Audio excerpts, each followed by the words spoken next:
Hey, everybody, and welcome to the very first episode of what I am going to be calling the Realm Report. And this is the, depending on who you ask, long awaited podcast that I have spoken about on Twitter and whatnot. I've always kind of wanted to explore a podcast and see what that would be like.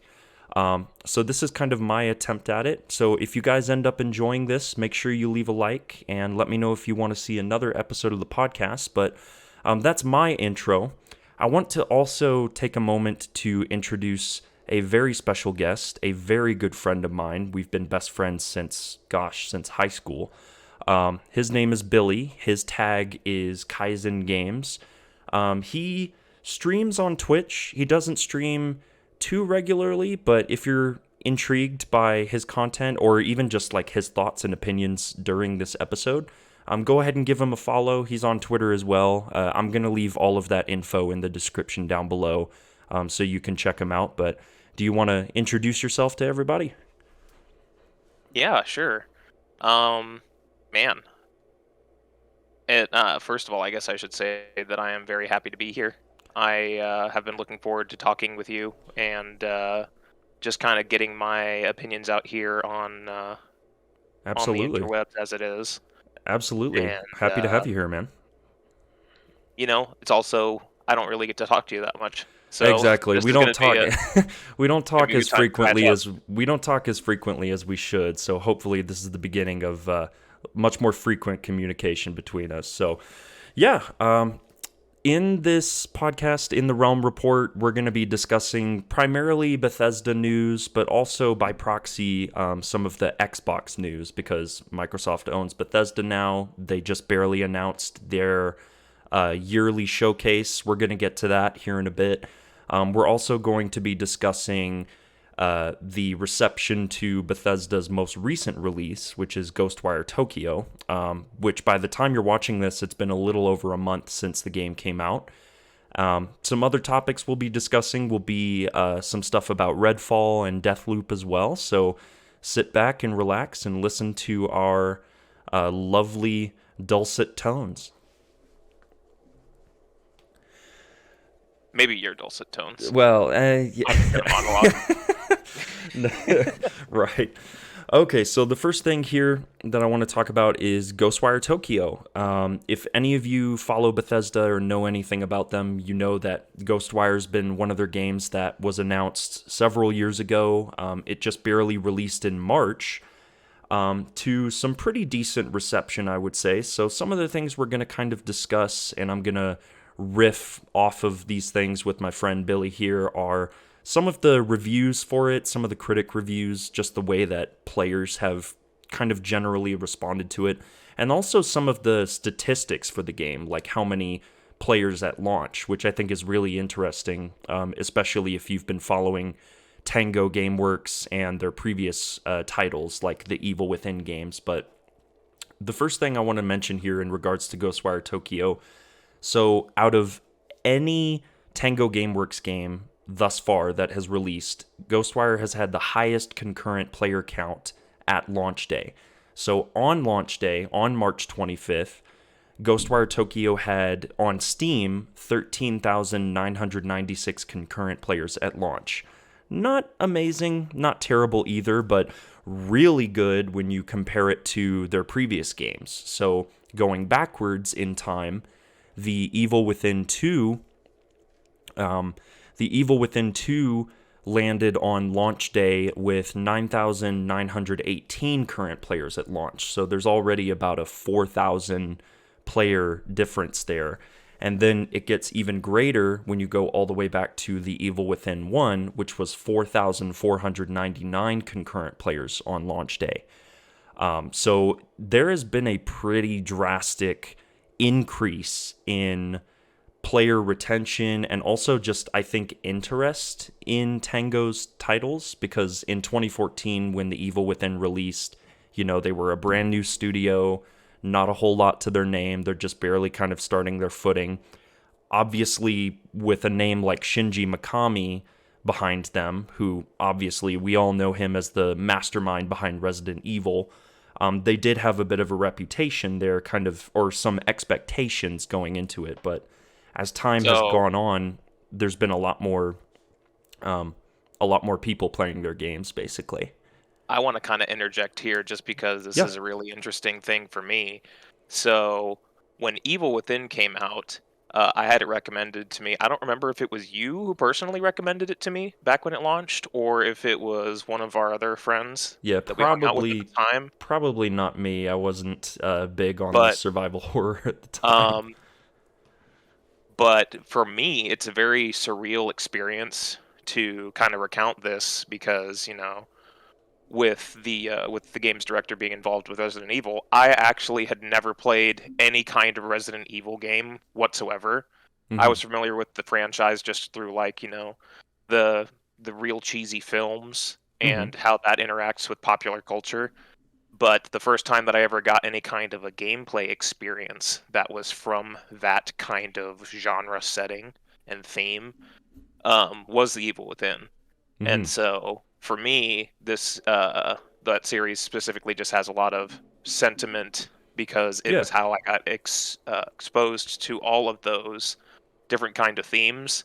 And then, later when they remastered, I think it was Resident Evil 2, I Hmm. went back and played that and I was just like, "Oh man, Oh this is yeah. just like The Evil Within." And it was entirely It's backwards like compared to, the exact opposite way around. Yeah, for yeah. sure. Yeah, so no, I get what you're saying. Yeah, kind of feeling a bit nostalgic for Evil Within, and I remember going back and playing that first Evil Within game, and I thought it was okay. I didn't think it was amazing by any stretch, and I think that was I haven't seen any of the reviews recently, but I think that was kind of the consensus at the time, was that it was a decent like first title for the studio. Um, Evil Within 2 is, I absolutely fell in love with that game. If you've been around my channel long enough, you know that I made a video actually on the game talking about why I love it and why I think it's one of my all-time favorites. Like that, I think Evil Within 2 was one of my points of like jumping into survival horror as a genre, because I never really dipped my toe into that genre too much until I played the first two Evil Within games, and Evil Within 2 was the one that I really fell in love with. Like everything about that was so good, and yeah, basically the same as you. Like I ended up playing Resident Evil afterward and figuring out like, oh wow, these are amazing. They're just like Evil Within. Yeah, And it's like, exactly. yeah, Evil Within is actually based off of Resident Evil, coincidentally, because the guy who freaking created the Resident Evil series was responsible for Evil Within too. So yeah, pretty good. A couple of other statistics here. So those were how many concurrent players that the Tango games have had at launch. If we're talking about reviews and reception for Ghostwire Tokyo, so the Steam user score currently is sitting at, I believe, 80% or 81%, very positive, somewhere around there. So not too shabby for a new IP. Especially considering it's exclusive right now. Exactly, yeah. The fact that it's PC and PlayStation 5 exclusive. So people who have actually played it, they are seeming to enjoy the game for the most part, which is good to see. Because Ghostwire is definitely, it's Tango kind of branching outside of their comfort zone, I would say, exploring action as opposed to survival horror. In that regard, you haven't actually played Ghostwire Tokyo yet, so I wanted to kind of get your thoughts on it. Like, are you kind of intrigued to play it? I had not been following it too closely just because of the fact that as a gamer right now, I focus predominantly on PC and Xbox. Mm-hmm. I do own a PlayStation 4, but Yeah. not a PS5. Mm-hmm. And I'm kind of teetering at that point right now when, if PlayStation 5s become available, I will probably go out of my way to get one just so I can start playing some of the other exclusives that came out. Like I think the most recent Ratchet and Mm-hmm. Clank, Yeah, Ratchet and the Demon Clank, Souls Horizon remaster. Forbidden West. Yeah, Horizon Forbidden West. Yeah. There are a couple things that do interest me that I want to Mm-hmm. get in play, especially like what was it? Miles Morales has Yeah, the ray Spider-Man. tracing and stuff. Mm-hmm. Yeah, But PS5 has got some good stuff on there. but that's not to take away from Ghostwire. Ghostwire does interest me because like I said, I do have that interest in Tango's works just because of the how much time I sank into the Evil Within and Evil Within 2. I think I 100% at Evil Within 1 Oh wow. and all the DLC for that. I haven't finished the DLC for 2, I and don't that's just know that they because ever did they ever release I know they came out with like some updates or some patches for Evil Within 2. I don't know I don't that they ever remember if it actually was like a released any. DLC Yeah, or if it was maybe it was time trials or something that I'm thinking of, like clearing. yeah, It's linked to some form of achievements. I know that much. I But don't recall. It's been a while. yeah, it's been a hot minute since I played it. I have it installed on my Series X right now, actually, Mm-hmm. but that's because I've got one of those terabyte expansion Yeah, I storages. got one So of those terabyte. Yeah, I kind of keep half of my library on my console at all times. I gotcha. Yeah, for sure. Well, I mean, with 1 terabyte, you can afford to, so that's good. Yeah, Yeah, it's funny. The launch of Ghostwire actually reminds me of another Bethesda game from a couple years back. Some of you might know this one. It's called Rage 2, which is a game that I don't think anybody ever expected that Bethesda would make a sequel to Rage of all games. Like, that was just so bizarre that they were like, yeah, we're going to greenlight a sequel to a cult classic. It's like, it okay, seemed yeah. really niche at the time. Oh yeah, and it was definitely niche because when the game came out, when Rage 2 came out, it kind of landed, I think, very similarly to Ghostwire. So like concurrent players was, I think, right around the same number, just about like 14,000, just below 14,000. I think the big difference between Rage 2 and Ghostwire, though, is like Rage 2 came out and it was very mixed. Like, you either really enjoyed it or you really did not enjoy it. Like, I kind of fell in the middle. I liked it. I didn't think it was amazing. I didn't think it was terrible either. I thought it was just okay. I mean, the first person shooter gameplay that id Software had done for the game, that was like the best part about it, obviously. Id are like the masters of the FPS at this point. Ghostwire, though, again, like it's done a little bit better in terms of how many players were playing at launch day and how well it's getting reviewed. I definitely don't think it's going to be making any sort of game of the year lists by the end of 2022, but I think that it is going to be something that when the year is over, people are going to look back on Ghostwire and think like, oh man, that was a really kind of like diamond in the rough, kind of an underrated gem. I feel like that's, underrated gem, cult classic, whatever sort of name you want to call it. I think that's what it's probably going to end up as.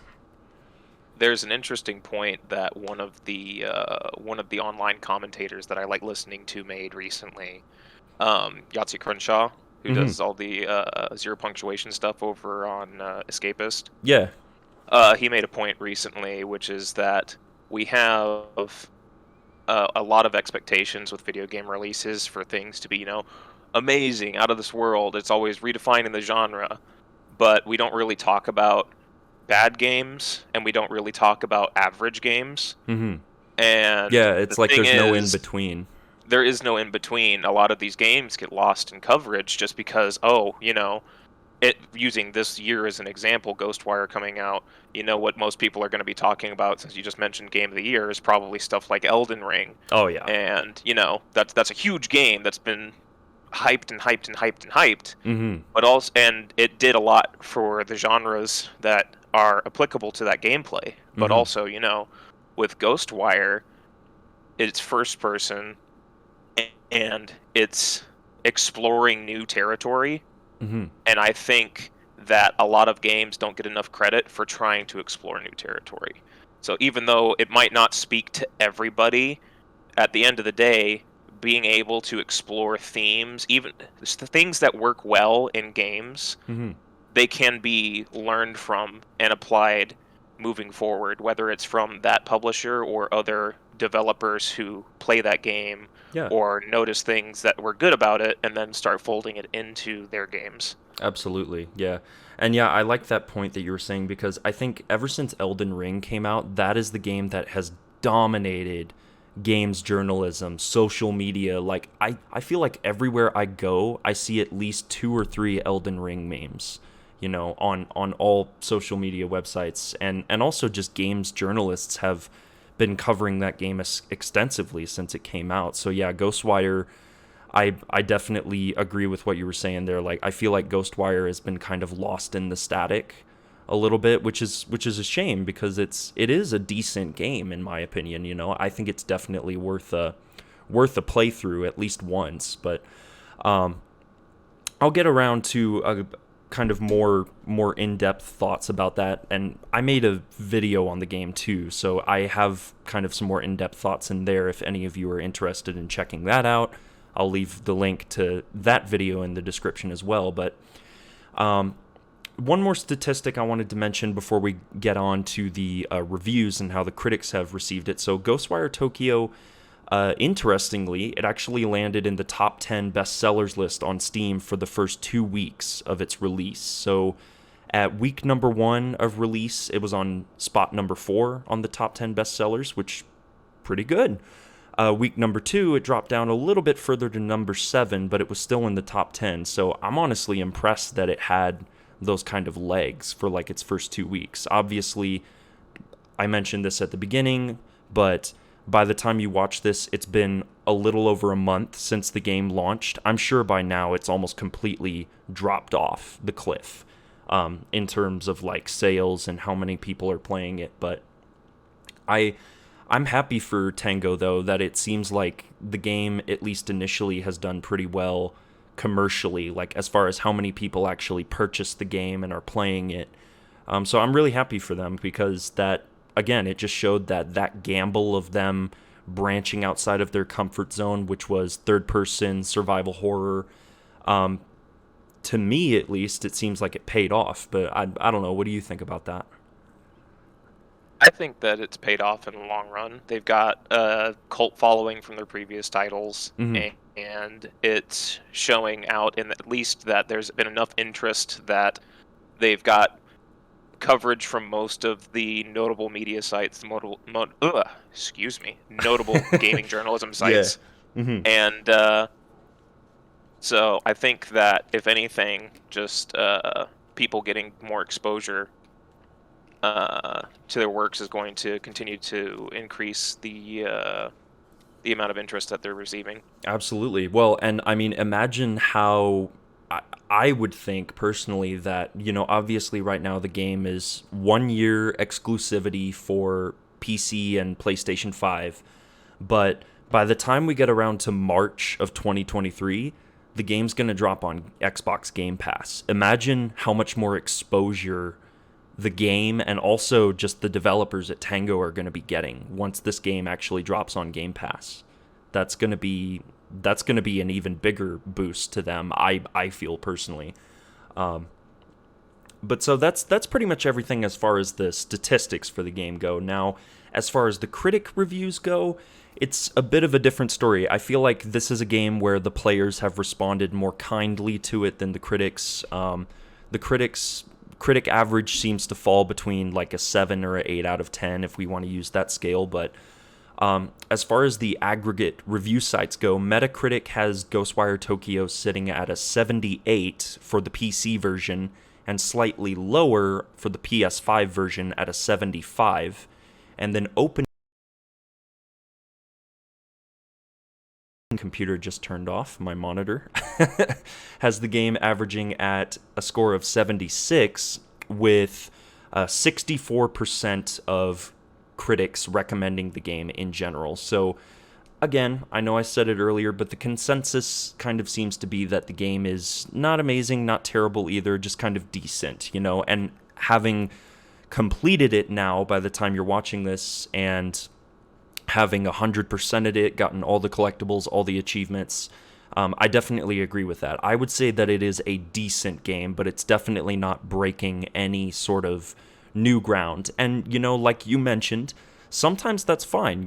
You mentioned that you said Ben Yahtzee, right, with zero punctuation. He said that average games and bad games are just completely overlooked. So like a game like Ghostwire, which is just it's a good game. It's a decent game. It's being completely overlooked because everybody's talking about Elden Ring, Elden Ring, Elden Ring, which again, that's not a terrible thing. Elden Ring obviously is changing the way people are looking at game development nowadays, but that was a little bit of a tangent there. I have a couple of little blurbs and quotes that I wanted to share with all of you just to kind of give you an idea of what the critics think of Ghostwire. So by the time we're done talking about Ghostwire, you can make a informed decision about whether, hey, I want to buy this game, I want to play through it and enjoy it, or I'll wait for a sale, or I'll wait for Game Pass to come around.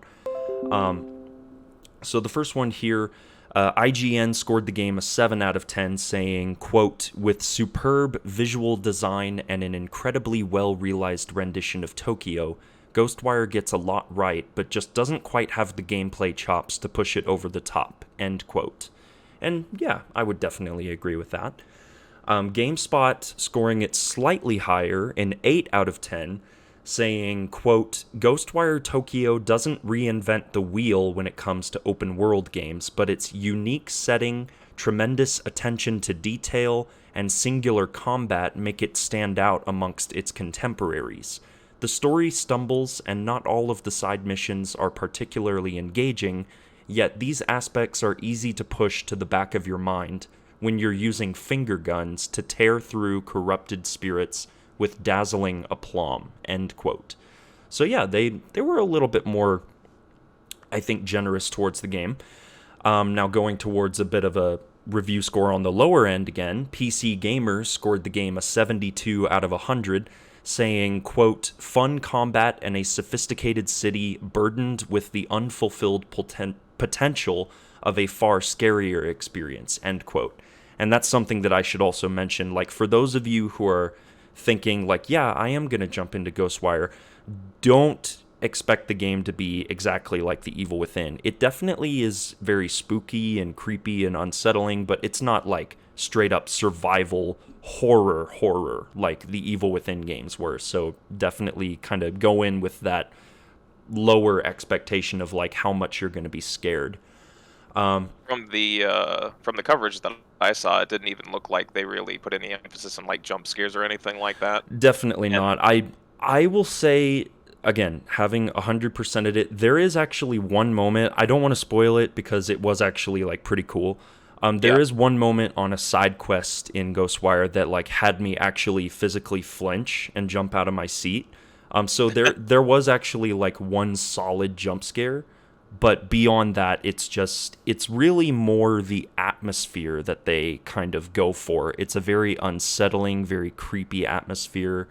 There are certain buildings you go into where the geometry and the topography of the building just completely changes while you're moving through it, and those are some of the coolest sequences in the game. And obviously some of the enemies you're fighting are from Japanese mythology. The most popular one is in the game they're called the Rainwalker with the umbrella, but I mean everybody's calling them the Slenderman enemies, and that's basically what they are. Like they're definitely creepy. A lot of the enemies are creepy, but none of them are like outright like make you want to just crap your pants like Evil Within did. Like I think I forget her name, but the spider chick with like the grudge hair from like the first Evil Within game, she like pops up out of the ground.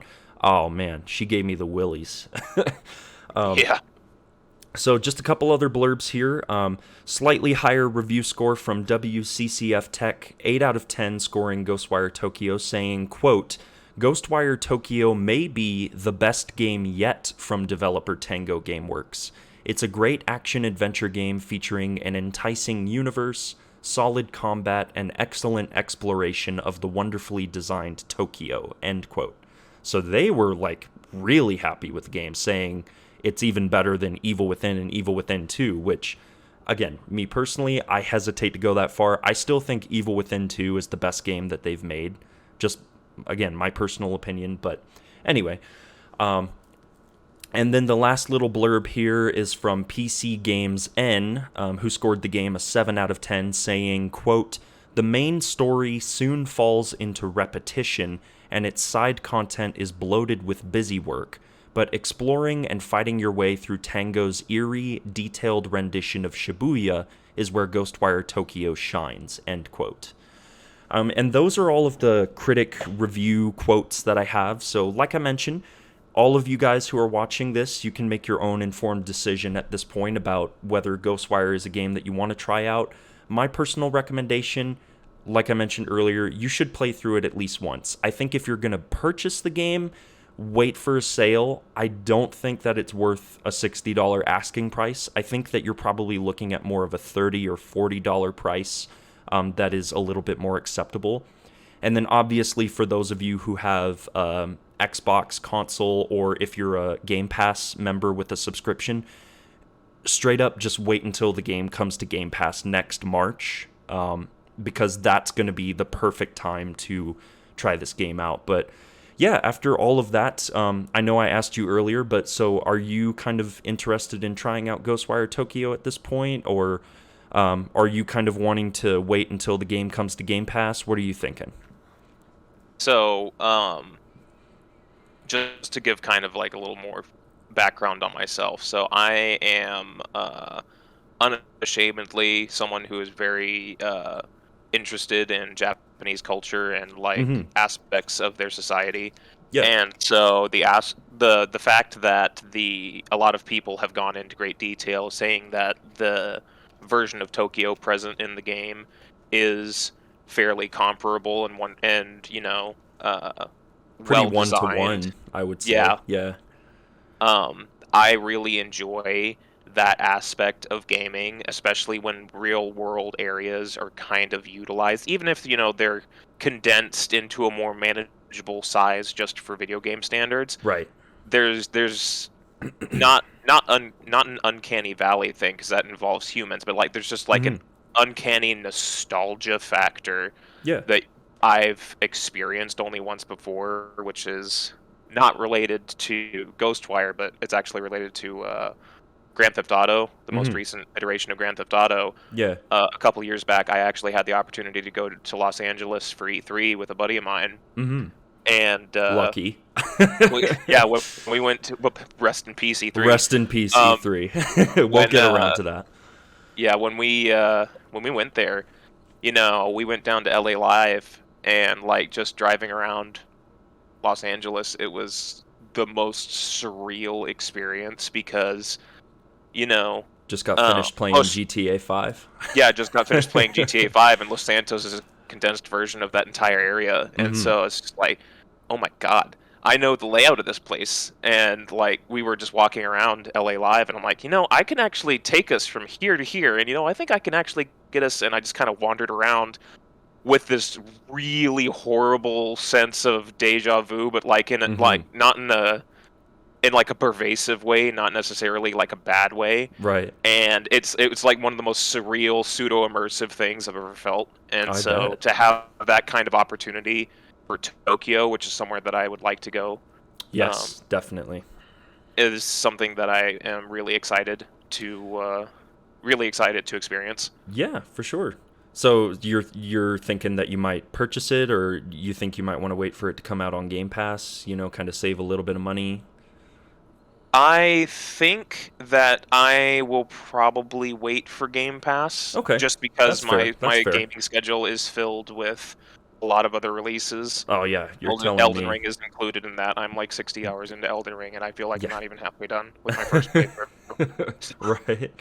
Yeah. No, that's yeah, fair. it does interest me a lot, and also the references in like some of the aspects of the game, like the fact that you're using effectively like a spirit gun from like Yu Yu Hakusho and stuff. That just screams to my early anime watching teen self.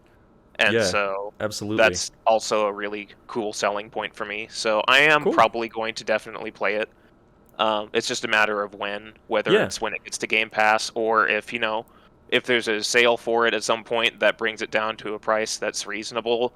I'll probably still support the developer, because I believe that at least personally for me, I like to be able to make sure that if I'm enjoying a product from one of these devs, that they get my money. Yeah. And I don't know how much of a cut they get from the Game Pass sales. So, I really enjoyed Evil Within and Evil Within 2. So, Yeah, that really was the only reason why I kind of pre-ordered the game last minute and I shelled out the $60. And really the only reason I do that for games nowadays is when I feel like, okay, is this a developer that is making a game that I'm interested in?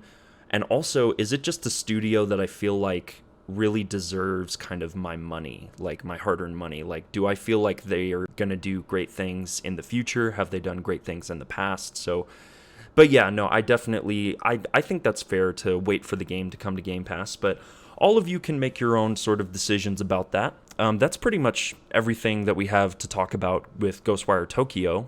So we can kind of move on to the next topic here, which for me is a very big one. This is going to be one that I have wanted to talk about for a while. If any of you follow me on Twitter, link in the description, by the way, you'll know that I think I put out a tweet a while back, basically saying like, hey, where the hell is Redfall? Like, what happened to Redfall? And for those of you who don't know, Redfall is the next game from my bread and butter, Arcane Studios.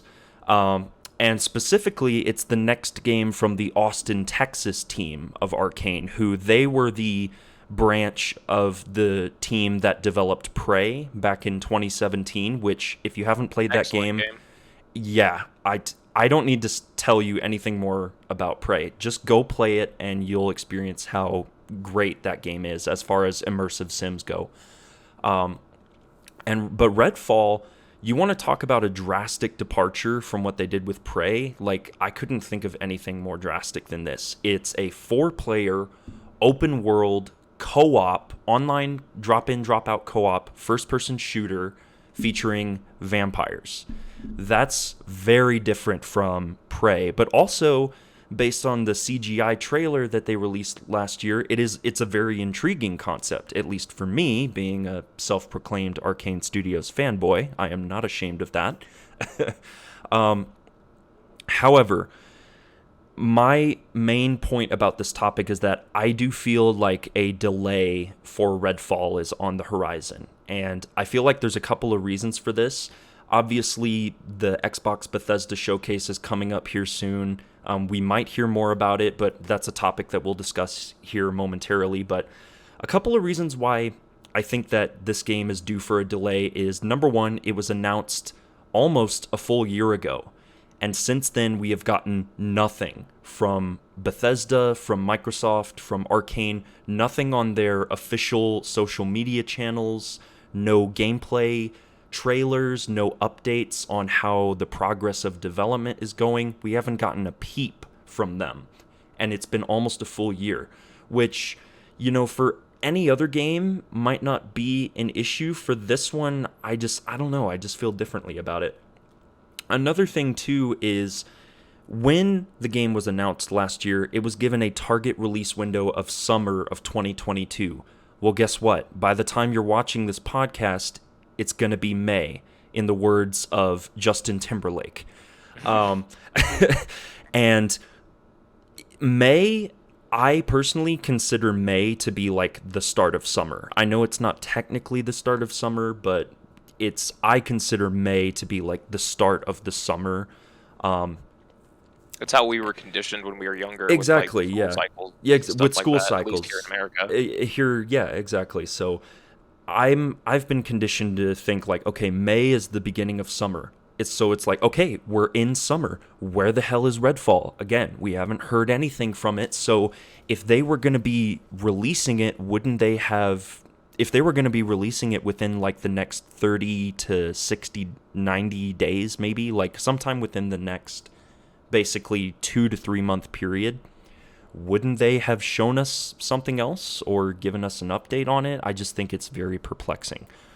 One of the last reasons why I think there might be a delay on the horizon with Redfall is because obviously I follow Arcane Studios on Twitter. I follow the official Redfall account on Twitter, and periodically I see Arcane posting about, hey, we have job listings and we have job posts open at the Austin, Texas office, like come and work with us.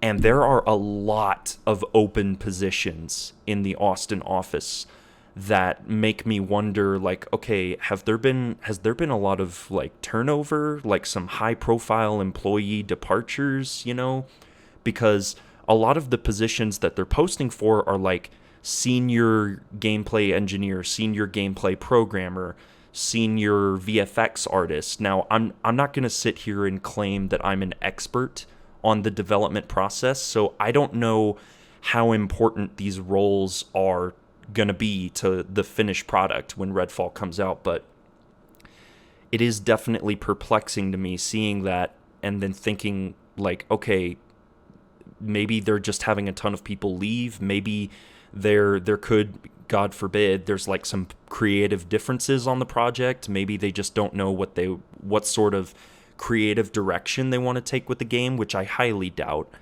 since Harvey Smith is the creative director on this project. So it's just so weird, and their Arcane is owned by Microsoft now, so it can't be a resource issue, because Microsoft, if they really wanted the game out super badly in summer of this year, they could pull staff from other internal teams to help Arcane like complete the development of Redfall. So I just think the whole situation with Redfall has been very, very odd, but I want to get your kind of take on it, Billy. So what do you think? First of all, tell me what you think about Redfall. Like, what were your first impressions of the CGI trailer? And then tell me what you think about like a delay for the game, or where you think it's at right now. So I have a couple things that I kind of have had kicking around in my head with Redfall since we had that initial trailer. Mm-hmm. First of all, I love the theme. Mm-hmm. Like, the humor that's present is very tongue-in-cheek. Yeah. And the art style is interesting. It's not realistic. It's slightly surrealist. Yeah, that's kind of Like, you their... have like elongated limbs on some of the enemies, and like it's going out of their way to make them disjointed, but not in like a grotesque way, but just in a not human way. That's kind of Arcane's like art style trademark at this point. I feel like ever since the first Dishonored came out, all of their games have had these very exaggerated facial features and like character models, and so yeah, I agree with that. But something that's been kicking around in my head for a while, that this is a departure from the kind of games that they normally make. I have reflected on kind of what we've seen and what they've described to us through posts and everything else, and I'm kind of thinking that this might turn out to be a looter shooter, like along the vein of like Borderlands. Well, if you saw, or if you had been looking at the news cycle for Redfall, and I don't want to discuss this too much because I think it's a disservice to the developers, but there was a leak of I believe it was an alpha or a pre-alpha build of Redfall, and this was last year, I think, right around the time Deathloop came out, actually, as when I remember seeing it. So probably when it was hitting their QA. Right, I think when it was hitting QA, yeah. And those leaks did pretty much confirm what a lot of people were suspecting, and that is that this is basically going to be Arcane's take on the looter-shooter genre, which, I mean, I'm totally down. I don't know about you. I'm not bored of the looter-shooter genre yet. I know that we've had a bit of an influx of those kinds of games over the past couple of years, but... I personally really enjoy that kind of genre. Oh, absolutely. And, it's something that I sink a lot of time into. Most recently, we had Tiny Tina's Wonderlands, yeah. And that is fantastic. It's more of that Borderlands formula. And then outside of that, like from a third-person perspective, Tom Clancy's The Division, when that first came out, that was a very big title for me as well. Oh, that was huge. And that's more of like a modern shooter, and granted it had some issues with bullet sponginess and stuff like that the hardcore crowd didn't really like, but it's a looter shooter. It feels good to go kill things and do stuff to get better gear so you can kill harder things and do cooler stuff. And, exactly. there are a lot of games that have that as their core mechanic. Destiny does that, Borderlands does that. Division does that. There are other RPGs that are more in depth in those kinds of skills that do that. Yeah.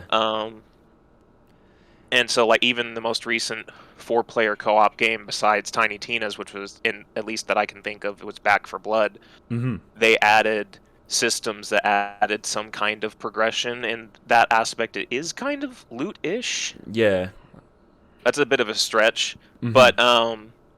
but yeah, I think that it's a successful formula for a reason. There's a reason these games do well, Yeah. and if they can make their patented art style from their previous titles stick well with a conducive gameplay system, which we know that they're capable of making very good action from a first-person perspective for Oh yeah. single players. So Oh I yeah. think the big challenge is probably just going to be making sure that they get everything together so that the Mm-hmm. networking is great, Yeah. so that we don't have any issues with like latency on launch and stuff Yeah, like that. I actually, when we're recording this, I had somebody ask me on Twitter today if they feel like Redfall might have some issues with like the co-op or like server or connectivity issues, and God, I hope not.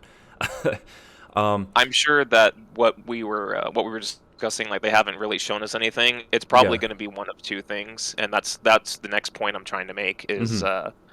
so I personally think that what we'll see here at the at this At event coming up the here soon, showcase, yeah. yeah, at the showcase, I'm of the opinion that we're probably going to get some more.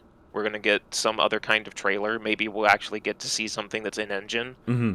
And including but not limited to, they might announce something for them to test their network framework, like maybe a beta. Oh God, I'd be the first person to sign up. I mean, the timing of it makes sense to me Yeah. because if they're still trying to launch in the summer window. So we were talking about Mm-hmm. where does summer begin and end. Yeah. May, I would agree with you. May is definitely the beginning of the summer, Mm-hmm. but usually whenever they give these statements, oh, it'll be this season of this part of the year, It's they usually usually tend later to in the skew towards season, the yeah. end of it. Mm-hmm. And I personally would see that being like August. Yeah, I was And gonna say August, maybe the latest would be September, but no later than that because that's a point that I'll talk about here in a bit. but yeah, so like if they're looking to potentially launch in August and they give us a beta, let's say that they drop a beta same day as the Hmm. announcement, Yeah. then that's June 12th. So that gives us 2 months Hmm. from when they have, if it's only like, maybe 2 weekends of them network testing to see how their framework holds up. Yeah. And if they make it available to like all the Game Pass players or something like that, then, they can do the stress test and then see what they need to change in order to make sure that they're having the kind of response, both Hmm. engagement wise and also make sure their server strengths is up to par. Yeah. Absolutely. Yeah, no, I hadn't even really thought of that, but I could definitely see them potentially, they show off some gameplay, they announce the release date, and then they're like, "Hey, we're running a maybe not an open beta, but maybe like a closed beta or a private beta or something like that." I don't know how betas work, but um, yeah, the what I was gonna say about the whole looter shooter thing, yeah, it's a very simple and addictive gameplay loop of like killing things, getting good gear, so that you can kill bigger and harder things to get even better gear. Basically, what you were saying, and so we've seen that gameplay loop done so many different ways to Sunday at this point. But if anybody can do something really unique with that, I feel like Arcane can do it. I think one of the things, probably the thing that excites me even more than seeing their take on the looter shooter genre, because Arcane is a studio that is renowned for some of the best, no, not some of, the best, I am going to argue the best level design in modern video games. Like, you want to look at stuff like the Talos 1 space station from Prey, Black Reef Island from Deathloop, like some of the individual levels and vignettes from Dishonored, like the Clockwork Mansion and A Crack in the Clockwork Mansion Slab. was so good. These are some of the most like detailed and intricately crafted levels I have ever seen in my life. And so the idea of them applying that methodology to an open world it is a little bit concerning, but at the same time, I am confident that they're going to be delivering something really cool. I feel like so many open world games nowadays, they come out and their open worlds are very generic. I look at stuff like the Ubisoft games, for example, very kind of copy and paste landscapes. There's no distinctive landmarks. I feel It's a lot like of open space with nothing to do between the points of interest. right, exactly. Or there's just a lot of like bloat and just busy work and collectathon side Yeah. quests and whatnot. Redfall, I feel like the open world of Redfall is going to be, I already just have this gut feeling that it is going to be one of the most distinctive like open worlds we've ever seen. Like you don't need to know what game it is. You could look at a screenshot of the open world and be like, "Oh, that's from Redfall." Like I think that's how good it's going to be. Like I could look at a map of like I could look at a map of Skyrim and be like, "Oh, that's Skyrim." Or I could look at a map of Fallout 3 and be like, "That's Fallout 3." You know, a very unique open world within that genre. You know, I think that's the thing that I'm most excited to see from them is how they're going to translate their usually pretty linear level design to an open world format. But I don't know. What are your thoughts on that? Yeah, excited. The prospect of a lot of games that have the open world tag. Open world is a very broad term. Oh yeah, Just because something has an open world label on it doesn't mean that you're going to be able to go go from anywhere. point A to point Z Right. without going A, B, C, D, Sometimes etc. they can be very like segmented where, I think of like Metro Exodus where people were like, it's an open world Metro game. And it's like, no, not really. You have these large sandbox Open levels. mission.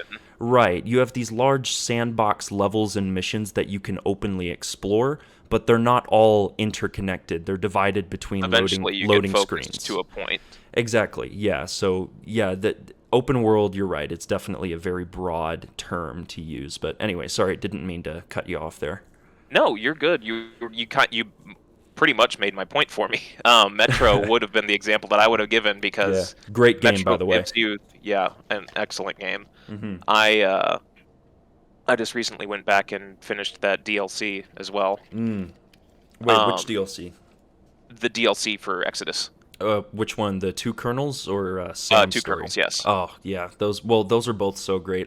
I think Two Kernels is actually a better DLC than Sam's story, but that's a side point. We don't need to go into that. That's a whole nother conversation that we can have. But yeah, the aspect of having the ability to choose the way that you engage with situations Mhm. while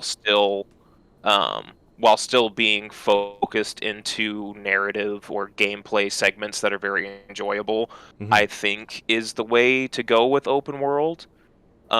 Not to keep bringing it up, seeing as how it's not necessarily related to what we're talking to, but like that is a very strong theme in Elden Ring, and it's being praised for that. And I Mhm. feel like that'll probably shape how a lot of other games look at the open world formula going forward. Is just Oh yeah. being able to move Mhm. from place to place without any kind of real direct guidance, Yeah, and still find interesting things in the world. no waypoints, no map markers, like a very naturalistic, like we're gonna kind of guide the player in the general direction, but let them kind of figure it out, trusting.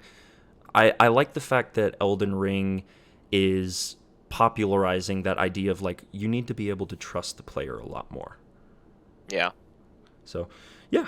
And then, sorry, I gotta text my wife here. She's asking how the podcast is going, and I'm going to say it is going very well, darling. Excellent.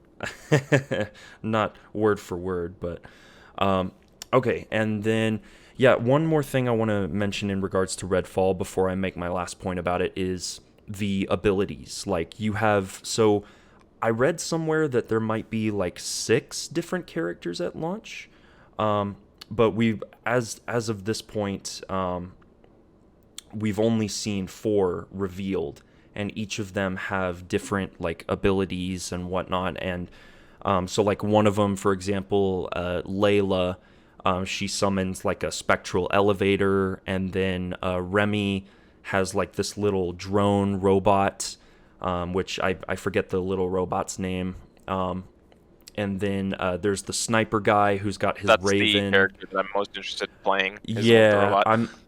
I'm torn between Layla or the guy with the sniper rifle and the Raven. He has like a foresight or some sort of like sight ability that he can use. Yeah, And with then like the Raven familiar. there's Devinder, who is he's like the geeky scientist dude, and he's got that dope, like that's such a cool idea for a vampire game. Make a gun that shoots wooden stakes. Like that's so cool. But yeah, just because obviously if you've played their previous games, Deathloop, Prey, Dishonored, you know that they have a ton of really cool abilities, and the way that you can combine them and kind of mix and match them to suit your play style, I think that's going to be really cool for Redfall as well, to no surprise. Um, Do you think the that they're going to bring that kind of component of mixing and matching abilities to individual characters, or do you think that they're just going to spread it out where each character has their own unique ability no, and we yeah, can just make the I different combinations with the character composition? Yeah, I think it's going to be character composition mainly. I think each character is going to be a defined class, and it's going to fulfill a very specific role. And I think that I don't believe that there's going to be any sort of like cross pollination there. I think that it's going to be like, here's your character class, you're going to pick that, you're going to stick with it, and then depending on if you're playing with three other people or not, they're going to choose different roles. I'm sure also though, like Arcane knows that we all know that Arcane loves to like let the players do what they want and make their own choices. So they could also do the same thing as Borderlands, where you can have a full party of 4 players and they're all playing the exact same character. I feel like that could be a thing that happens too, but those are just kind of my general thoughts on that.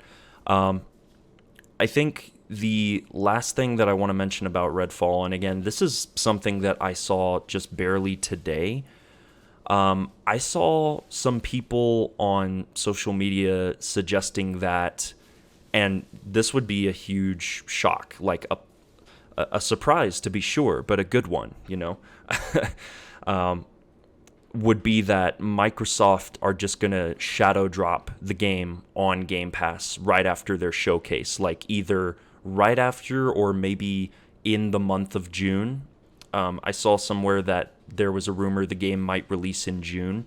And if they're just like, hey, Redfall's out, you can play it right now, that would be crazy. And I don't really see them doing that, but I don't know. What are your thoughts on that possibility?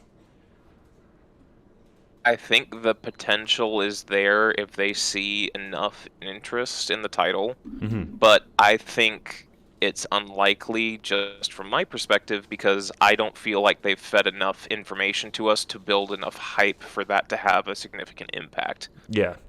It would be an even worse situation if they went to shadow drop the game in the middle of their showcase and then they Mm-hmm. haven't drummed up enough interest, and so then it just gets mediocre reception because not Right. enough people play it, even with it being on Game Pass. Right. Or, it goes the route of like we were talking with Ghostwire, just completely goes under the radar.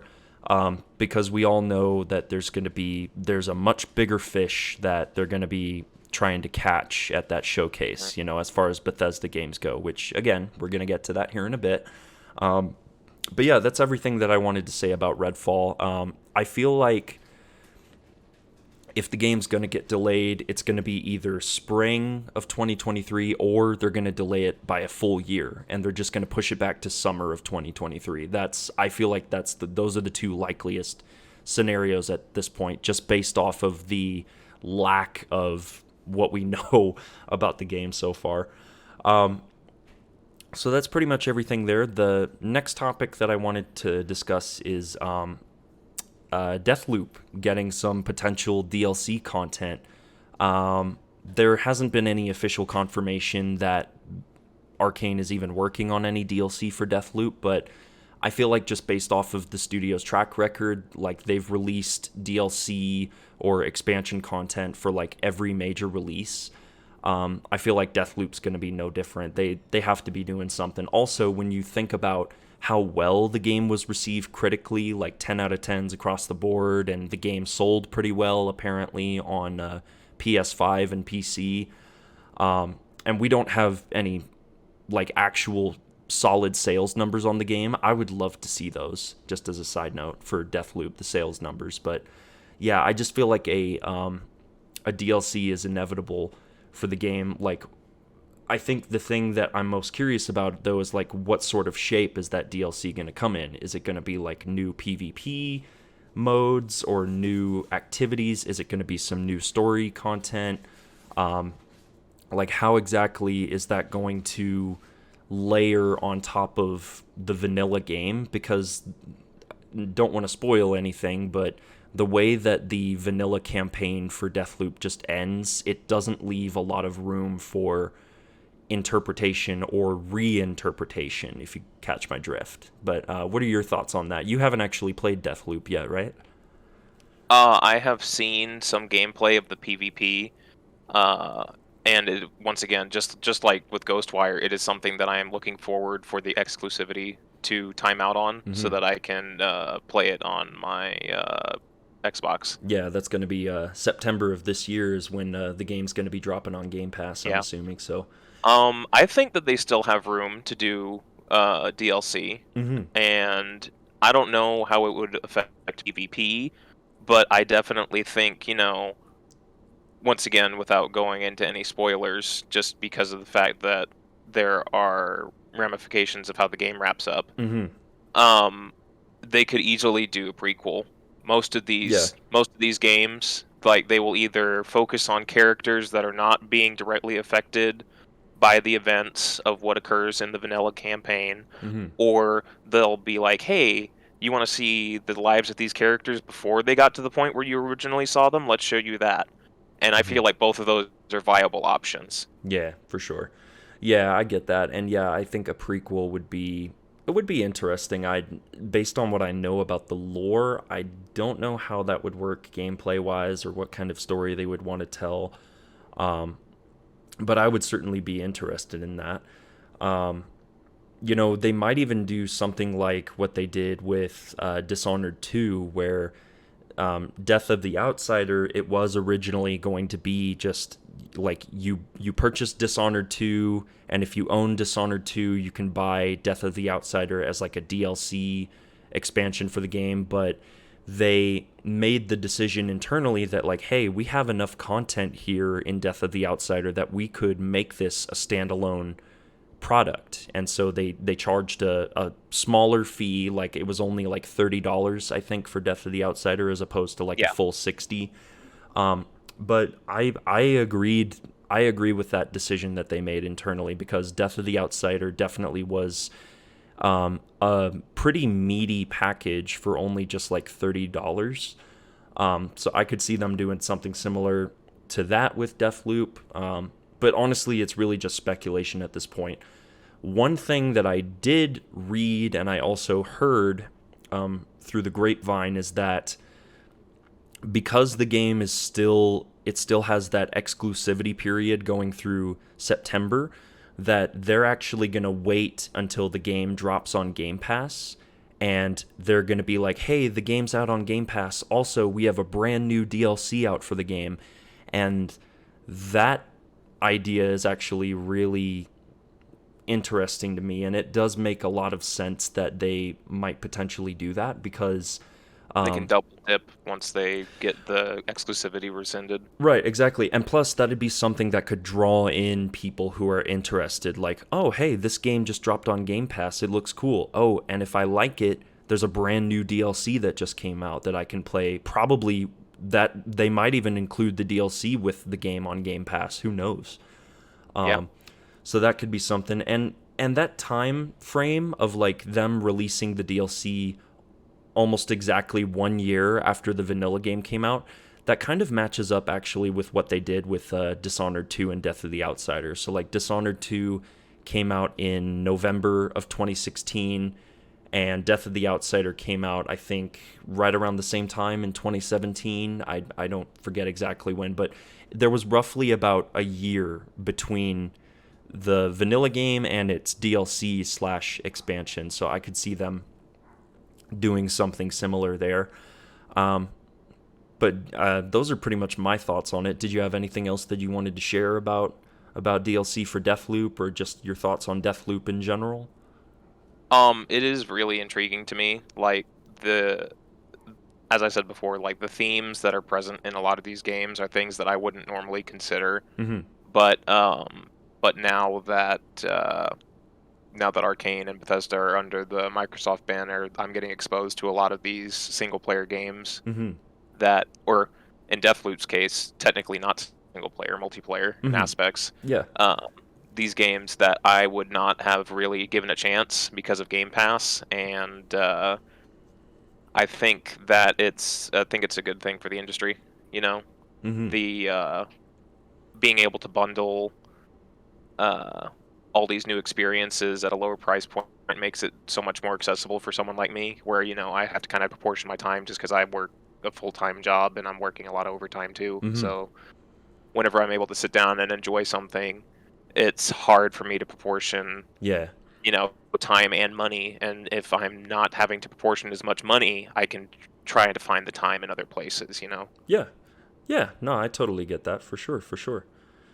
Cool. Well, that's everything about Deathloop and its DLC there. The last topic that we're going to be discussing here on this episode of the podcast is, and originally it was going to be strictly Starfield, because Starfield is going to be the big game this holiday for Bethesda and Xbox by proxy. But obviously, if you've been keeping up with the news, and by the time you watch this, Microsoft just barely announced that they're going to be doing another joint Bethesda and Xbox showcase on June 12th. And obviously, Starfield is going to be the big focus of the showcase. I don't think there's any question marks about that. So while we were originally going to discuss Starfield, just strictly Starfield, I feel like it's more important for us to kind of discuss the showcase as a whole. Like, what else are we expecting to see? Like, what are our hopes for Starfield, or maybe some other games that they might be showing us? So I kind of want to let you lead with that. So what are some of the things that you're looking forward to with the showcase? Are you excited about Starfield? Or are you more excited about some other games that they might potentially be showing us? So I'm going into this cautiously optimistic. Mm-hmm. With Starfield specifically as well. Starfield, it's a new Yeah. IP, and I do trust Bethesda's chops Mm-hmm. when it comes to developing these really expansive and immersive single-player worlds. Yeah. And to be quite honest, I've been waiting for them to take another swing at sci-fi. Fallout 4 was not particularly engaging to me. Yeah, Fallout 4 was like, I feel like one step forward, two steps back in a lot of ways. There were aspects of the game that I really liked, like the character customization got more in depth, which I am a very big proponent of Yeah. in my games in general, multiplayer or single player. I really like to make sure that when I'm playing a game and I'm immersing myself, I can make my character as close to me as I like, or alternatively, play a character that I really enjoy playing and like make them my own. Yeah, I like both aspects of that. I gotcha. With Starfield, I'm wanting them when we get to this showcase. I kind of need Todd Howard to just come out and do the leather jacket treatment. I need him to come out and I need him to show me, hey, here's what the game looks like. Here's what going from planet to planet looks like. Here's how you can customize your ship. Here's how you can customize your character. Here's how you can customize the crew members that you find and collect. All that stuff. There's no doubt in my mind that it is going to be a very in-depth look at like the game and its systems. And yeah, there's no question in my mind that Todd's going to be wearing maybe not the leather jacket, but a jacket of some kind. He's going to be wearing on that. He's got to break out the bomber, man. It has to make an impact. As soon as Todd walks out and he gives that look that says he's going to sell me Skyrim on my smart fridge, it's on. Right. But yes, and also once again, it's that 11/11 release date. For whatever reason, they just They really seem to be love very that obsessed with 11/11. that. They missed it by like one digit with Fallout 4. I think that game came out November 10th. You think that's what jinxed it? Yeah. No, I mean, Fallout 4 for me is a game where, I really liked like I said, the aspects of character customization and like the skill trees and other Mhm. things I really enjoyed. But also, I wasn't really invested in the settlement aspects and the Yeah. story. I fell off before I really got invested in any of the politics of the story with like all the disparate factions. I Mhm. just it didn't grab me the same way that 3 did, Yeah. and definitely not the way that New Vegas New did. Vegas New did, Vegas yeah. being my favorite of New all the Vegas, Fallout I games. think it's you can't even argue that New Vegas handled like the factions and the politics way better than Fallout 4 did. That's for sure. Yeah. Um,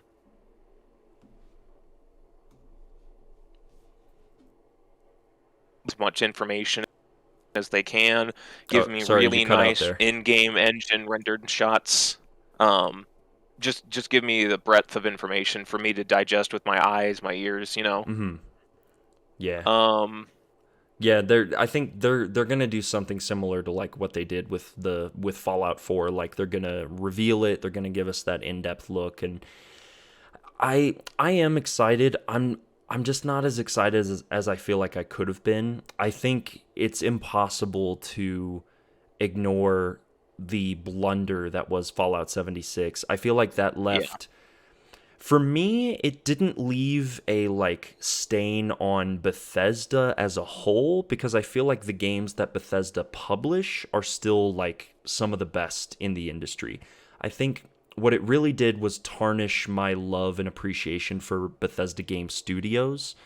I'm always going to have fond memories of Fallout 3, Skyrim, Oblivion, Fallout 4, but Fallout 76, it cannot be understated just how massive of a failure that was for the company. And obviously, the game is doing much better now. It's in a much better state. It's got a decent player population that continues to log in and play every day, but the damage has been done.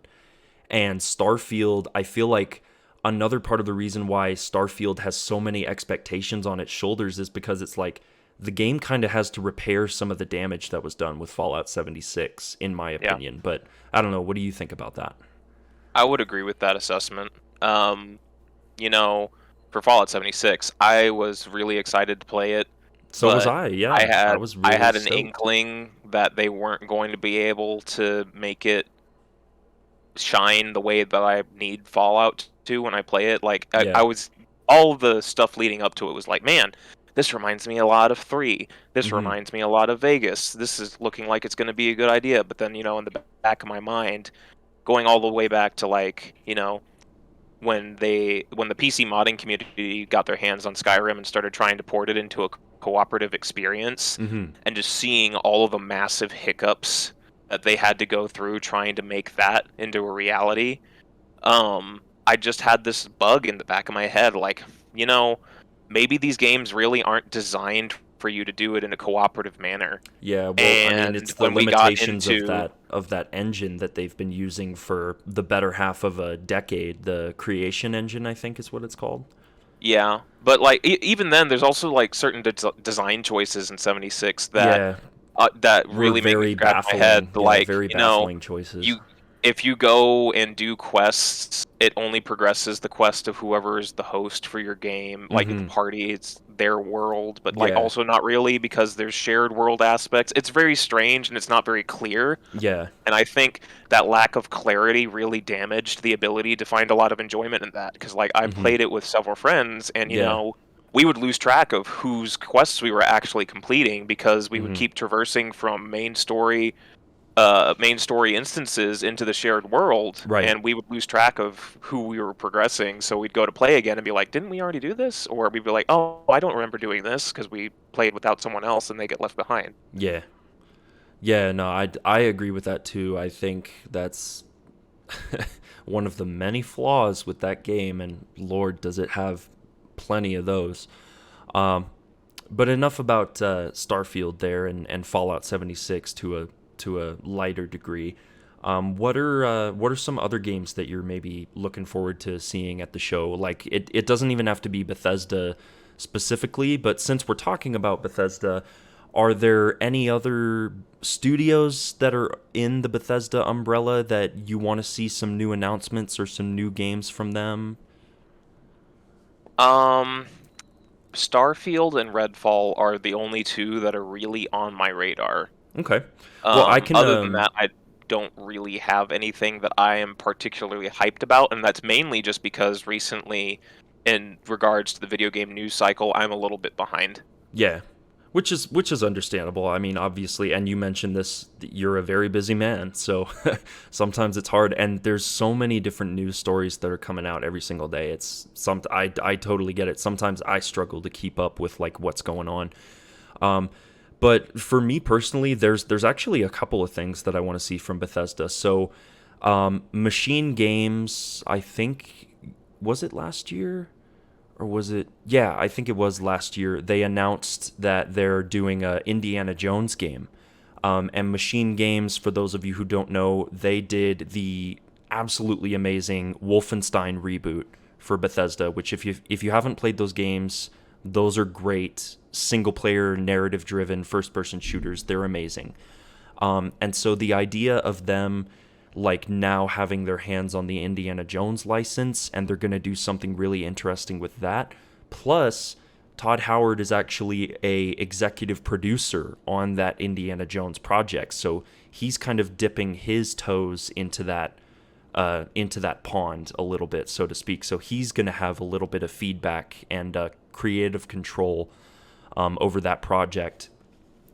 They only showed us like a short little teaser, basically saying like, "Hey, we're announcing it. We're working on a Indiana Jones game. Thanks for coming. Bye."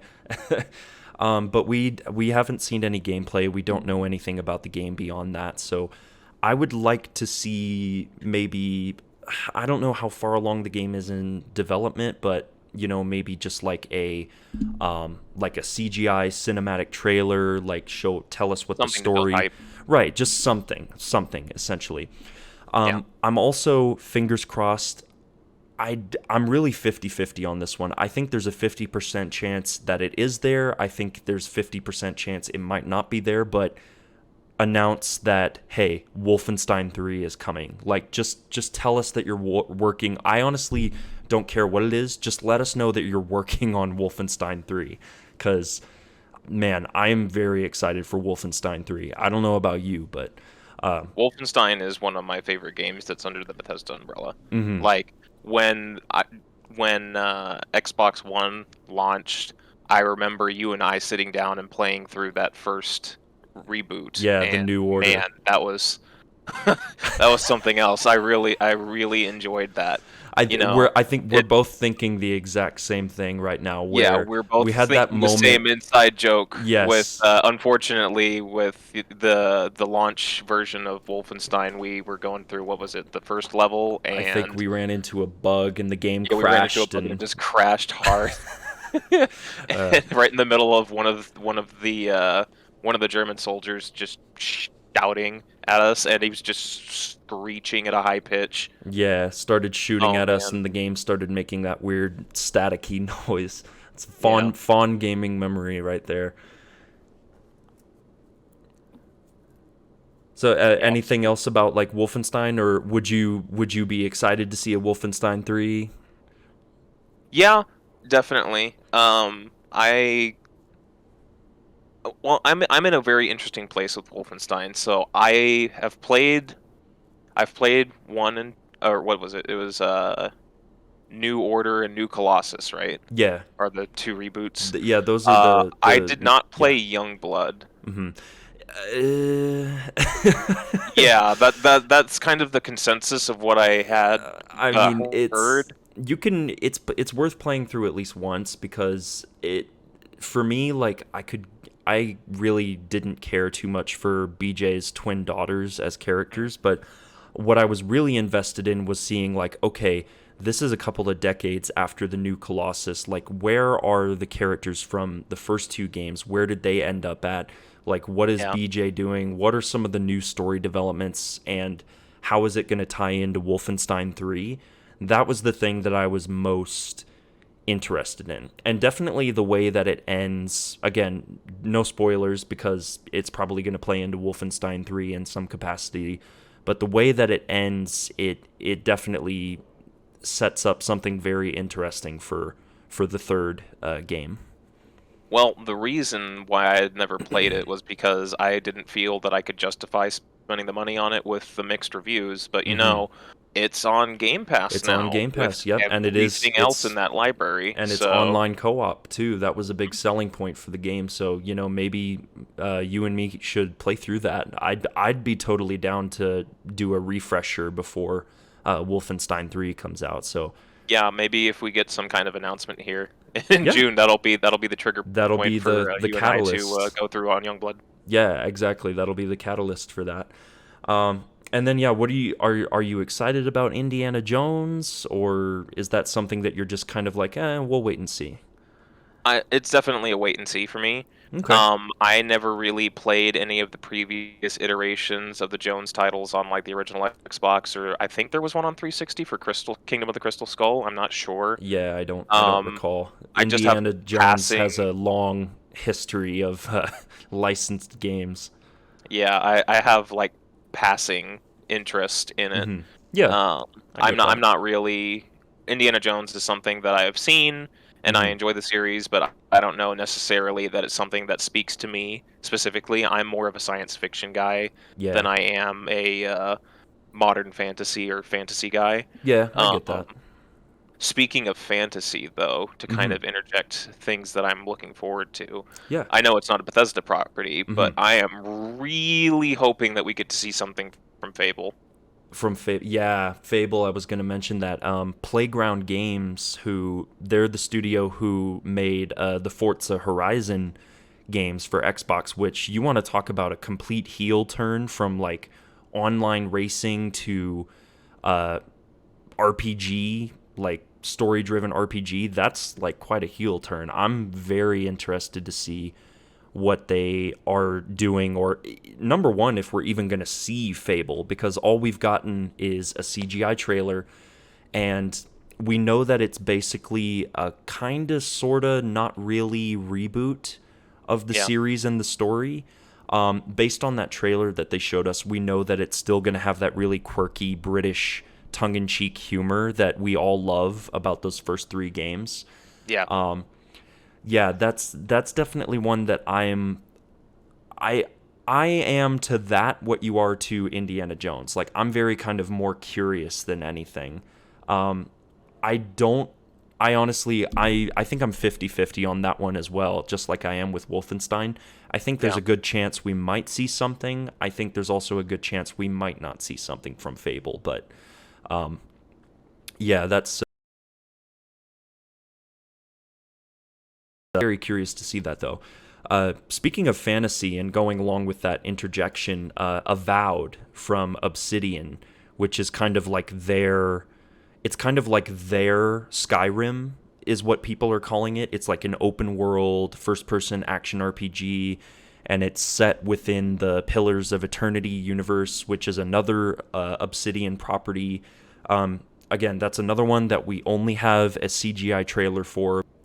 So what are your kind of like, are you excited about Avowed from Obsidian? Is that something that you're interested in, or not at all? I am interested to see it in the aspects that, well, first of all, we know Elder Scrolls 6 is a long ways away. Oh yeah. And I am interested to see Obsidian's take on fantasy. Hmm. So I'm expecting it to be different than Elder Scrolls. Different Um, even from the Outer Worlds also, which they have the Outer Worlds 2 as another project that Obsidian is working on. yeah, Outer Worlds is very, very on the nose with its humor, though, and its Yeah. satire. Hmm. I don't know from what we've seen of Avowed that they're going for any kind of specific satire, No, I think they're but gonna pretty much play it straight with yeah, Avowed. it seems like they're trying to make it a more serious and grounded fantasy. I know that that's kind of paradoxical, a grounded fantasy, but like it seems like it's more visceral. It doesn't seem like it's Mm-hmm. goofy like Fable, and it doesn't seem like it's high fantasy aloof like Skyrim and Elder Scrolls. It Yeah. seems like um it seems a bit more grim, but not to the point of being depressing. Right. And that speaks to me a lot more than a lot of other themes. Mm-hmm. So Yeah. I am looking forward to that. I gotcha. Um, Another thing I wanted to mention in regards to, so kind of pivoting back towards Bethesda and what we might potentially be getting from them as far as new announcements, id Software and a potential Quake reboot. So basically, them rebooting Quake the same way that they did Doom back in 2016 and Yeah. later with Doom Eternal. I have no familiarity with Quake. I know that the multiplayer is really popular, but the story and the campaigns of those original games, I'm not familiar with the universe or the established canon. So if they were to do a Quake reboot, that would definitely, for me personally, be like a really good jumping on point. But what do you think about just that in general? Do you think that we might see them announce, like, hey, we're rebooting Quake? Like, is that something that you would be interested in? I would be interested in that. I have very vague memories of playing one of the Quake titles when Mm I was far too young to be allowed to be hmm. playing those games. Right. But I didn't have, I was a kid, so I was just Yeah. like, okay, I'm gonna go and shoot the bad guys. Mm And regardless of if I was playing as the bad guys and not knowing it, or playing as, I think it was a multiplayer game that I played. It was hmm. a Mm team-based multiplayer game. hmm. Maybe like Quake Team I think it was Arena, something like Quake that. Wars is Quake. what Oh, Quake. comes to mind, Quake Wars. which is like Okay. a spin-off, I believe. Or I'm not was it sure. like Don't quote me on that. enemy territory Quake? It was like Something like Quake. that. Yeah, something that sounds vaguely familiar, but Yeah, that is definitely what it was. It was Enemy Territory Quake Wars. enemy Yeah, territory Quake Wars. Okay, gotcha. 2007. Holy moly, I was Wow. not even. I was like 12 years old. That's an old. Yikes. That's an old one. Dang. Yeah. Okay, Actually, cool. no. Depending upon where you feel the ESRB rating falls on that, I was old enough for that. It's a teen-rated game. I was teen. Okay, gotcha. But yeah, no, I remember not knowing what I was doing whatsoever. Yeah, those were the days when we would just That play was on games 360. running around like That was chickens on with our heads cut 360. off. How was that on 360? That was two generations ago. I feel old and I'm not even 30 That's yet. wild. Oh Yeah. no. I feel like the Xbox One and PS4 generation was like just yesterday and we're already PS5 and Series X. They're going by a lot quicker now as the years go by, but Yeah. anyway, that's a side point there. Okay, so yeah, so Quake, a potential reboot, like if they did something in the same vein as like Doom 2016 with that like killer soundtrack and like the heavy metal Yeah. vibes and the gore and like the fast-paced combat, if they did something similar with Quake. I um am kind of interested in like the actual lore mhm, behind that series. That is something that I've been meaning to deep dive on for a while, just to expand my breadth of nerd knowledge. mhm. And if they did reboot that, that would be something that I would definitely be interested in.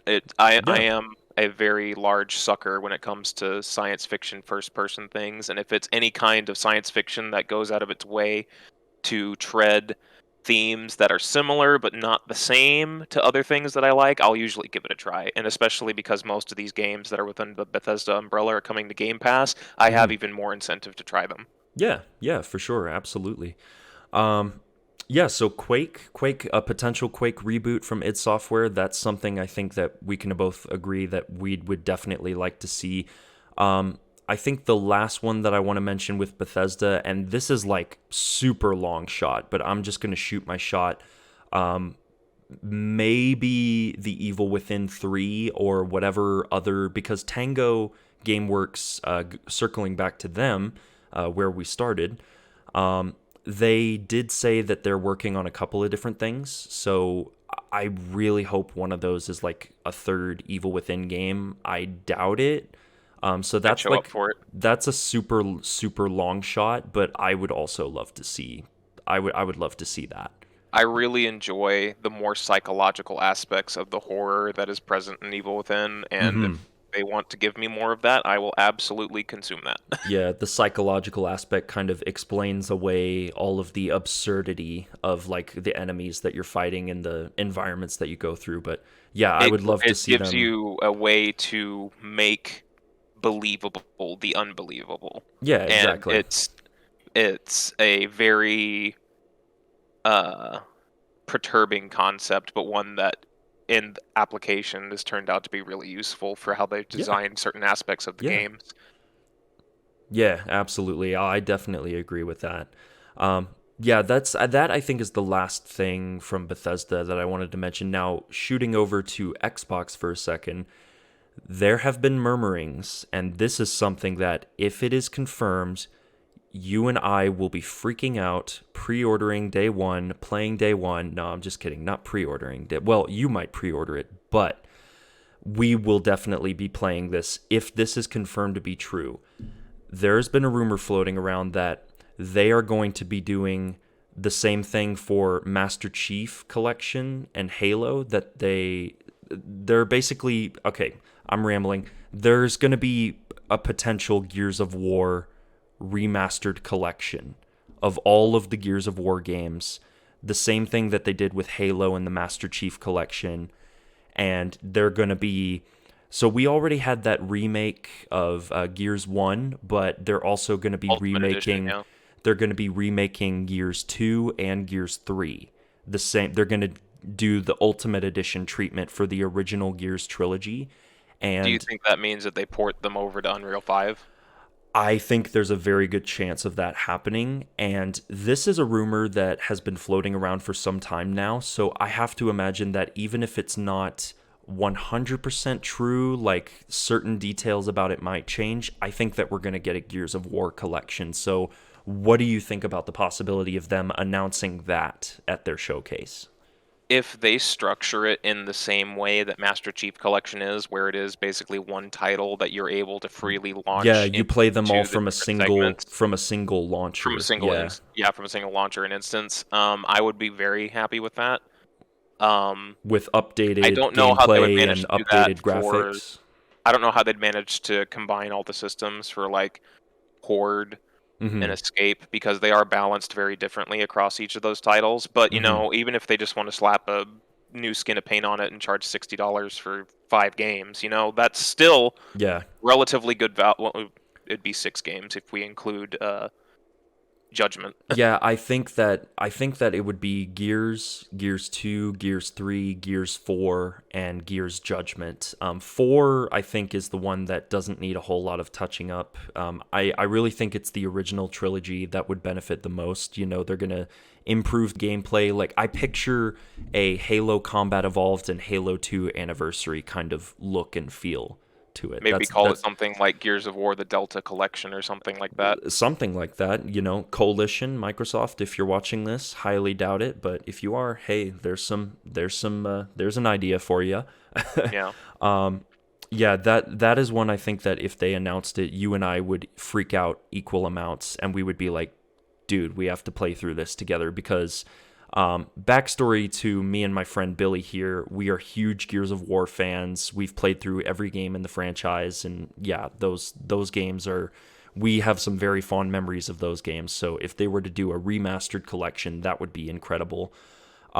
Speaking of Gears, what do you think the chances are that they tease Gears 6? Have you seen the most recent trailer they did for Unreal 5? When they did the I engine demo? think I saw a screen grab or a screenshot. I don't think I watched the trailer. There were some. Were you gonna say that might have been like Gear 6? I think there were some people I'm willing to say speculating that that it it was is Gear Gear 6 6. because the character that they show briefly in that tech demo looks Hmm. like he's wearing cog armor. I was gonna say that was the screen grab that I saw. The guy, he was like a dude with a beard, right? And he was Yeah, wearing it's like a like, really nice. You can see individual yeah, hair, it was and almost then like a there's really facsimile nice of particle like effects. it was like a facsimile of like cog armor that he was Yeah, wearing, kind of. Yeah, yeah. I think there's a good chance that maybe they don't show us anything from Gear 6, but they're just like, hey, we're working on it. It's coming, a couple years from now. Um, We'll probably get like an Omen splash on a it, black background, and right. then maybe we'll see like some key art or something. I think what they do is they announce officially the Gears remastered collection, just like the Master Chief collection, and then the tag at the very end of that reveal is like, hey, Gears 6 is coming. If you buy the remastered collection, you get access to our beta. I think they did the same thing with when you bought the Master Chief collection, you got beta access to Halo 5, I'm pretty sure. Something like that, yeah. Yeah, I could see them doing something similar. But that's enough about Gears of War there. What other sort of, shooting it back to you, what other sort of games are you looking forward to them showing or potentially announcing, like from Xbox? I am really interested to see what's going on with Contraband, actually. Yeah, I read that they pushed that one back to 2023. It was going to come out this year, and they pushed it back to next year. That one's coming from Avalanche Studios, I believe, and Yes. they did Just Cause, the Just Cause games, and so they do pretty good open world like action games. So and Contraband sounds good. It's like, what is it? Open world heist game with co-op? Yeah, I'm not really sure. Once again, with me being behind the news cycle, I'm not up to date on everything that has been, had any additional coverage. But Mm-hmm. just the mood that was set by that trailer last time that we saw it. What was that? Steely Um, Dan in the trailer? yeah, yeah, that really it really struck a particular chord, kind of like a treasure hunting bounty hunter kind of thing, like Indiana Jones, but not necessarily in the name of science and morals, but more like a freebooter kind of thing, and that is closer to the vibe that I like with those kinds of games, Mm-hmm. like Tomb Raider or um I don't know what else, like Scavengers maybe. Right. It's like a very obscure reference, Yeah. but like just being able to it's either cooperative or co-opetition in the aspect of trying to obtain artifacts and stuff like that. That sounds like a Mm-hmm. very interesting concept to me. Yeah. Yeah, it's definitely something like, yeah, I agree with you. I think the concept alone is like enough to like, okay, I'm sold. Now just show me how the game plays and I'll go Yeah. from there. I'm sold on the concept though, for sure. Any other games or anything that kind of piques your interest, caught your eye? One that I was looking forward to, and unfortunately, just due to the state of affairs in the world right now, we will have to continue to wait on is Stalker 2. Yes, oh man, I was so excited to see Stalker 2. And yes, obviously, I'm not going to sugarcoat it. I'm not going to say like world events or anything. Like I've mentioned COVID in my previous videos. There's some bad there are some very bad things happening in Ukraine, and the war in Ukraine has affected those developers over there at GSC Game World in a very very heavy way. And so they pretty much delayed Stalker 2 indefinitely because of what's going on over there, which is a real shame, but obviously their safety comes first. And I I don't want to speak for you. I speak for myself when I say that Ukraine, I hope that things, start looking up sooner rather than later with regards to Ukraine. I hope that they retain their freedom and they push out their invaders. Let Hmm. me put it that way. Yeah, and I think that's all that we are pretty much going to say about Ukraine. But in regards to Stalker 2, I never played the original Stalker games. Really, my only exposure to like that kind of Eastern European post-apocalypse is the Metro series, which took direct inspiration from the Stalker series. So to You see haven't read them, Roadside Picnic yet, have you? I have not. What is Roadside Picnic? Just out of So, curiosity. Roadside Picnic is a collection of short stories. It was written during the Soviet Union era Mm. by two brothers, Oh, okay. and basically the concept is um, aliens visit Earth Mm. and for reasons unknown, just kind of muck about and leave a bunch of stuff around where they landed, Mm-hmm. and then just leave just as inexplicably. Mm-hmm. And the concept is, if you and I were to take a road trip and pull over on the side of the road to have a picnic, Mm-hmm. and then just leave our trash and junk, if we were, horrible human beings and littered, Yeah. um, if we did that, first of all, we probably wouldn't notice any ants that were crawling around on the ground and stuff like that out there after we had put down our blanket. Mm-hmm.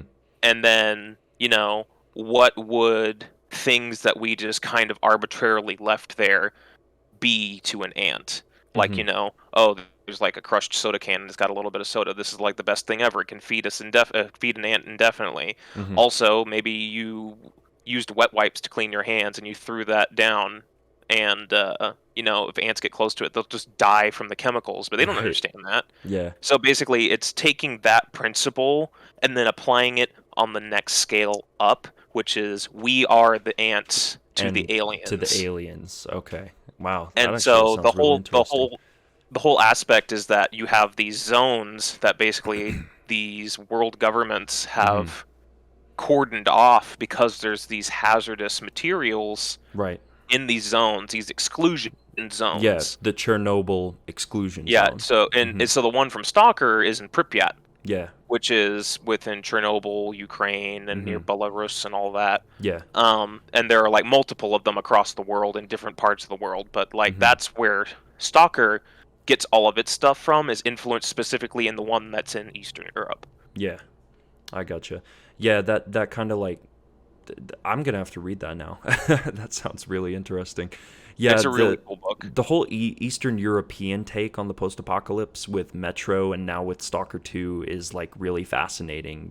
Just you get a little taste of that kind of culture, and also I'm just a sucker for anything post-apocalyptic setting-wise. Like there's something about that I really like. So yeah, We were Stalker. just going on and on about Fallout, so Yeah, exactly. makes Yeah, sense. so It's on brand. Stalker is definitely one that I'm excited for whenever they are able to release that game in a good state, and obviously we're more well concerned about the well-being of those developers in Ukraine. So, any other games that are kind of catching your attention? Anything else off the top of your head? Let's see. We talked Stalker. We talked Contraband. We talked Fable. Hmm. Um, huh. You know, Anything you would like to see them announce that we haven't heard about? Like anything that you're hoping to see them show? I pipe dream maybe see what that I forget the name of the developer now, and I'm gonna feel terrible. There's another developer that's working on a battle royale mode for Halo, is the rumor. Yeah, certain affinity. Yeah, certain affinity. I Hmm. maybe we see a tease of that. I know that they just announced for Halo's season 2, which is coming out here in like a week, I Hmm. believe, Yeah. that they're having Last Spartan Standing, which is, I believe it's a free for all mode where Yeah. everybody gets 5 lives, and then whoever has the People last people lives are at the end saying wins. people are saying that that's basically like them testing the waters for a potential BR addition to Halo. Yeah. But I would be interested in that. Okay. I think Halo um speaks to a different kind of shooter. It's not a Twitch shooter like Call of Duty, and it's Hmm. not a tactical shooter like Siege. It's like a Right. happy medium. It's an arena shooter that has a little bit of tactics and a little bit of map knowledge, but Hmm. not so excessive that, you're going to get absolutely blasted away every time you play a Hmm. casual game. Social playlists exist, and Yeah, for it is sure. fun. Hmm. I'd like to see them maybe give us some more updates on what's going on with campaign co-op. That Hmm. is, I kind of fell off of playing Halo Infinite's campaign just because I'm waiting for Yeah, co-op. waiting for co-op to be introduced. I gotcha. Yeah, we're definitely. I think it's a given that 343 is going to give us something Halo related. Just give us like an update there. Yeah, that definitely makes sense. I mean, for me, it's pretty much I think everything that you mentioned. I have been paying a lot more attention to what's going on with Bethesda as opposed to Xbox, so Yeah. I can't really say that I'm too knowledgeable about like the Xbox portfolio, like what they have coming out on the horizon. Um, so yeah, I think that's pretty much everything we have to say. I would say in regards to the Xbox and Bethesda showcase and what they're planning on showing us. Um, Oh, actually, before we wrap up on that, I would oh yeah. say they dropped a trailer for it Mm-hmm. not too long ago. I feel like within the last month, Mm-hmm. maybe. Um, Warhammer 40,000 Darktide. Ah, okay. Yeah, this isn't one that I'm not a Warhammer guy like you are. My friend Billy here is a huge Warhammer nut, so I'm sure that I this is am a one that big you're super excited Warhammer. for. Yeah. I have the current affliction of playing Imperial Guard for the tabletop Mm-hmm. war game. And they are not doing too hot with the rule sets for 40K right now. But um, For any of those yeah, who are listening, who are inclined to Warhammer 40K. yeah. So Vermintide never really spoke to me because it was a fantasy setting. And Mm-hmm. when I played Vermintide for the first time, I was like, man, this is fun. This is kind of like Left 4 Dead. I really wish that I could play this in 40K. Mm-hmm. And Fat Shark heard Wish that granted. they just felt that disturbance in the force or felt that screech through the warp. And you know what? They're delivering on it. Mm-hmm. They're delivering classes that I want to play in the aspect that you can play as. I'm gonna drop some 40K terms here, and I No, apologize if you don't hey, keep up. no, by But all means, by all you means. can play as a regular run-of-the-mill guardsman, which is basically in Warhammer 40,000. Guardsmen are men and women in the Imperium who decide to go pick up a rifle and try to defend humanity from all the horrible aliens and monsters and demons that exist within that universe. Mm-hmm. And, it's just Joe Schmo with his gun praying that he's going to make it through whatever it is that he's being thrown against because there are Yeah. billions of people that Joe rely on Schmo with a people like gun. him. Yeah. I don't know why that's so funny in like the context of like that dark and grim Warhammer universe.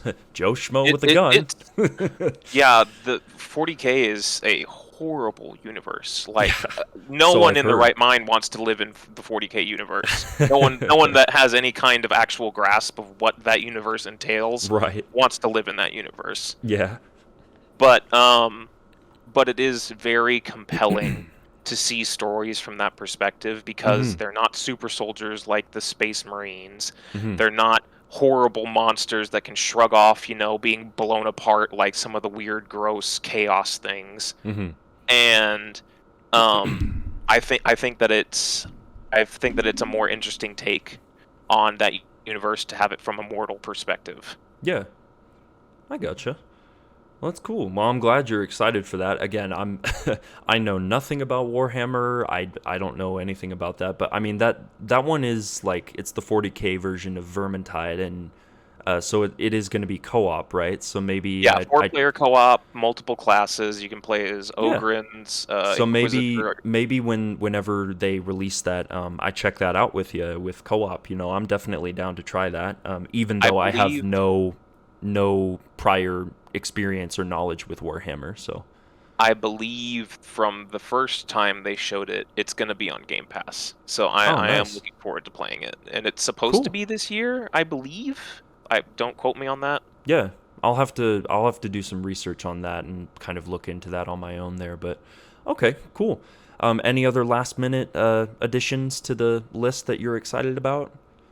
No, I think that's the last one. That's supposed to be coming out in September, actually. Okay. Oh They have yeah, a nice. solid release date. It's Oh September okay. 13th. Okay, gotcha. Yeah. Okay, so then that is coming out this year. Okay, And cool. it's Well. being written by one of the really, really prolific Warhammer authors, Oh okay. So actually. then the story's gonna be Yeah, it's pretty being intriguing. written by Okay. Dan Abnett. He writes a lot of the approved canon that is from Nice. the perspective of the Imperial Guard. So that actually, I didn't know that. Now I Cool. do. That's Cool. that's making me more excited. That's awesome. That's cool. Yeah. Cool. Well, that's pretty much. I think that's everything that we're excited about then for the Xbox and Bethesda showcase, like what they could be showing, and also as far as like Warhammer goes, what's going to be coming out later this year. Yeah. And with that, ladies and gentlemen, I think that's the last topic of this podcast. I know that we've been talking for quite some time. I wanted to bring my friend Billy on because it was going to be much easier for me to bounce my thoughts and ideas off of someone who I'm very close friends with and who I'm very familiar with. Our methodology of how we talk about gaming is very similar. But yeah, I really appreciate you coming on and doing this with me, man. Obviously, this is the first episode of what I'm hoping will be a more regular podcast. So I hope that you're interested to join me for a potential follow-up. I am, yeah, definitely. If we can find interesting things to talk about, then I will absolutely be here. Awesome. Well, I hope you all enjoyed, everybody. If you did enjoy this first episode of the Realm Report, leave a like on the video, share the video with others who you feel like might be interested in any Bethesda news. Leave a comment down below. Give me your feedback. I want some honest, constructive criticism. What are some things that you feel like we could do differently about the podcast? What are some things that we could improve? Are there any other potential guests that you might want to see me chat with on the podcast, depending on how well it's received? Just go ahead and let me know. Also, I'm totally forgetting my whole outro thing. It's weird because I don't have my my script that I usually read from. But yeah, subscribe to the channel as well if you haven't already for more awesome content like this. Be sure to hit that notification bell so you never miss a video. And remember that the outsider walks among us. Thanks for watching, everybody.